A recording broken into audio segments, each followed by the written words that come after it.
Ibnu al-Muqaffa adalah penulis Arab yang berasal dari Persia. Dialah yang pertama kali melakukan penerjemahan dalam sejarah bahasa dan sastra Arab, baik dari segi isi maupun gaya ungkapnya. Penerjemahan itu mengakibatkan terjadinya dua hal yang sangat penting, yaitu pindahnya bangsa Arab dari kehidupan bergaya badui kepada kehidupan modern dan keterlibatan orang bukan Arab dalam bidang penulisan sastra Arab.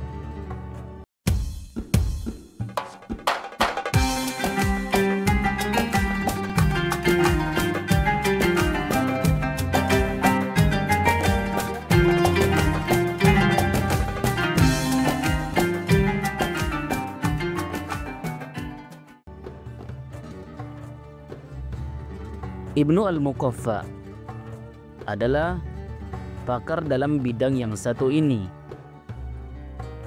Dia menyisihkan bahasa Arab kuno dan membangun gaya ungkap bahasa Arab yang benar, mudah, dan sederhana yang dapat mengungkapkan makna dan muatan katanya.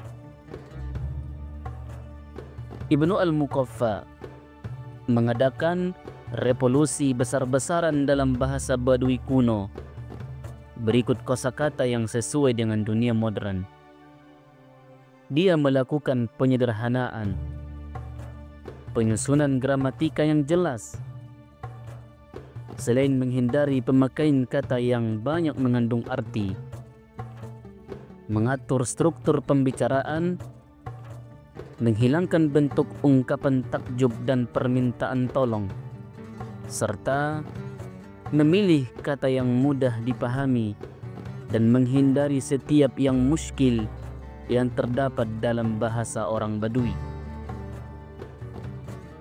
Ibnu al-Muqaffa berpendapat bahwa peniruan terhadap orang-orang terdahulu menjadi batu penghalang yang besar dalam perkembangan pemakaian gaya ungkap baru. Karena itu, dia memilih gaya ungkap yang bagus dan menarik, jelas dan mudah dipahami, dan gampang untuk disampaikan.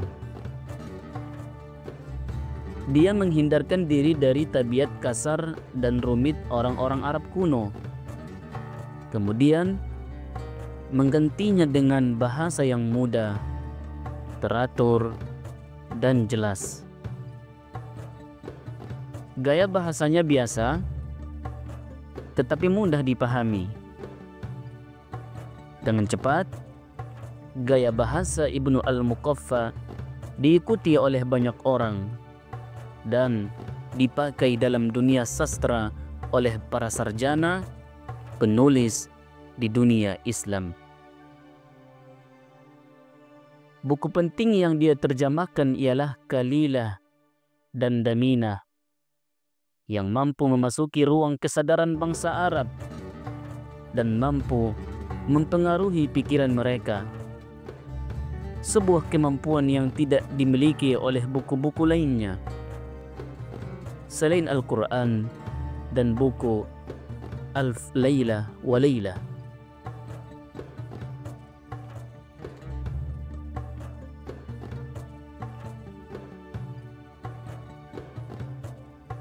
Buku itu dicetak berkali-kali di dunia Arab sejak cetakan pertama hingga zaman kita sekarang ini. Di beberapa negara, buku ini dijadikan sebagai buku wajib di sekolah, sehingga tidak ada satupun cendekiawan atau pelajar yang belum pernah menelaah atau membaca buku itu, sebagian ataupun keseluruhannya. Ibnu al-Muqaffa menginginkan agar dirinya memiliki kesempatan untuk mengungkapkan kondisi sosial politik yang lagi bobrok pada masa pemerintahan Abbasiyah dengan cara membandingkannya dengan tatanan politik yang sangat bagus di Persia. Pemikirannya yang asli ini banyak membawa hasil yang baik. Dialah orang yang pertama kali menuliskan bahwa kemuliaan akhlak kadangkala datang dari pemikiran atau filsafat selain datang dari agama. Menurut pendapatnya, orang-orang yang berakhlak tingkah lakunya pasti sesuai dengan agama dan filsafat. Dia sangat bangga bahwa dia berakhlak karena berfilsafat. Jika seseorang mau melakukan perbuatan yang mulia, pasti dirinya akan mencapai derajat yang tinggi dan terhormat.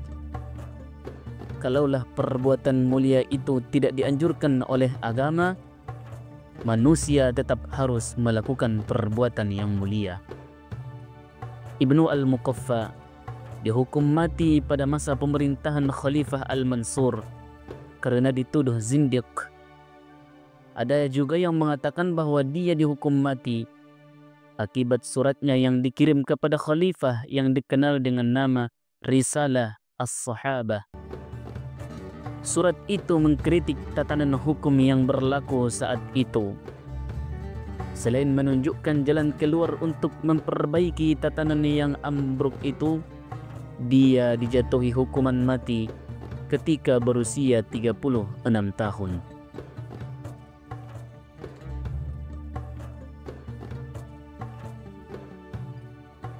Ibnu Al-Muqaffa adalah salah satu tokoh sastra Arab era Abbasiyah yang memiliki nama lengkap Abu Muhammad Abdullah bin Al-Muqaffa. Ia adalah seorang tokoh balaghah serta orang kedua setelah Abdul Hamid yang telah merintis ilmu surat menyurat dengan teknik karang mengarang. Ibnu Al-Muqaffa adalah salah seorang putra Persia yang tumbuh dewasa di tengah-tengah masyarakat Arab. Ayahnya bernama Dazawai Al-Muqaffa yang bekerja sebagai pengumpul pajak di wilayah Irak dalam pemerintahan Bani Umayyah. Ibnu Al-Muqaffa lahir di Irak pada tahun 106 Hijriah atau 742 Masehi sebagai pemeluk agama Majusi.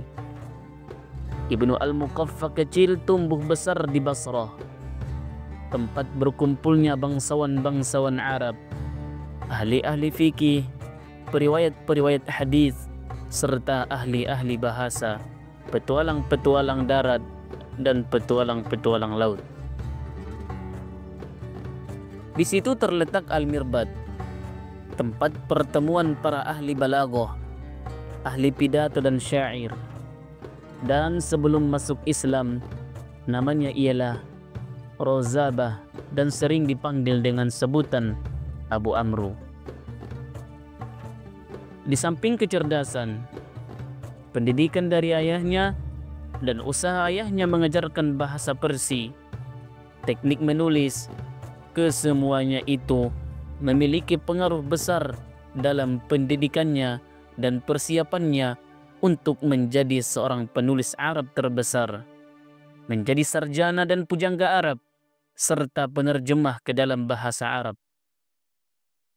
Setelah kelebihannya tersebut tersebar meluas, pada masa Bani Umayyah, ia diminta untuk menjadi penulis oleh Daud bin Yusuf bin Umar Hubaibrah. Kemudian pada masa Abbasiyah, ia juga diminta untuk menjadi penulis oleh Isa bin Ali, paman Abu Ja'far Al-Mansur Al-Abbasi. Sewaktu menjadi wali negeri Karman, dan atas Isa bin Ali lah Ibnu Al-Muqaffa masuk Islam di hadapan orang banyak. Kemudian namanya ditambah dengan nama Abdullah dan gelar Abu Muhammad sebagai ganti gelar Abu Amru. Kemudian ia diminta saudara Isa yang bernama Ismail bin Ali untuk mendidik putra-putranya. Akhirnya ia mengabdi kepada Sulaiman bin Ali, saudara Isa dan Ismail, sewaktu Sulaiman menjadi wali negeri Basrah. Pada waktu itu, ia mempunyai hubungan erat dengan Abu Ja'far al-Mansur. Oleh karena itu, ia banyak menerjemahkan kitab beliau ke bahasa Arab, buku-buku Persia dan buku-buku bahasa yang Yunani yang dulu disalin ke bahasa Persia. Ia menghabiskan umurnya untuk berkhidmat pada paman-paman khalifah sehingga mati dibunuh pada tahun 142 Hijriah 759 Masehi oleh Sufyan bin Muawiyah, wali negeri Basrah setelah lengsernya Sulaiman.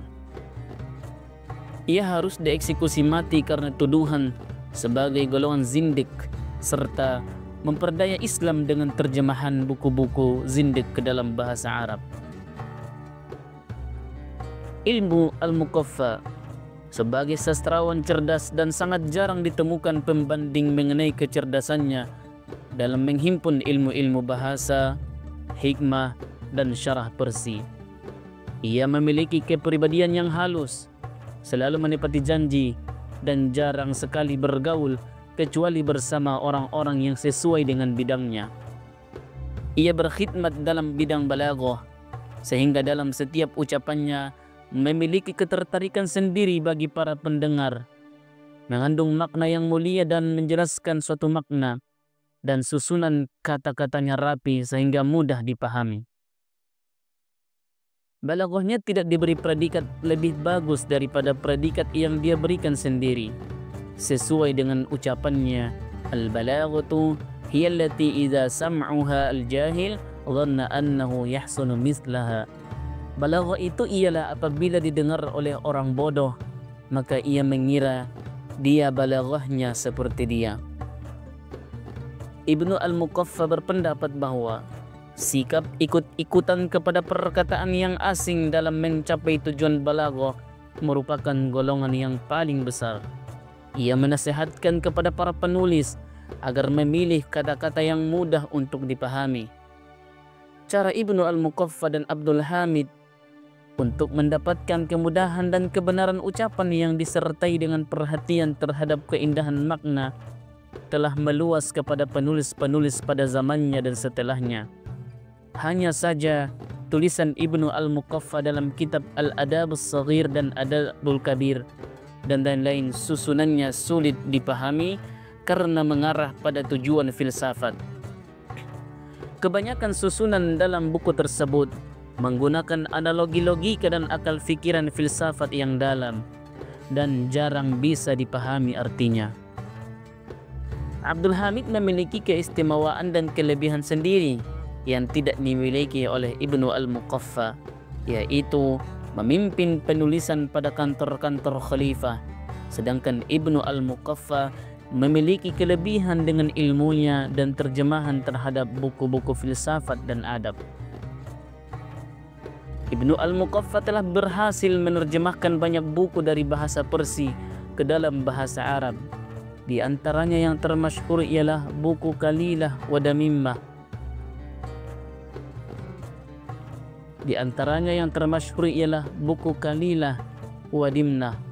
Dalam bidang sastra, ia mengarang buku Al-Adabus Saghir yang berhalaman kurang lebih 30 halaman yang membahas tentang kata krama bersosial.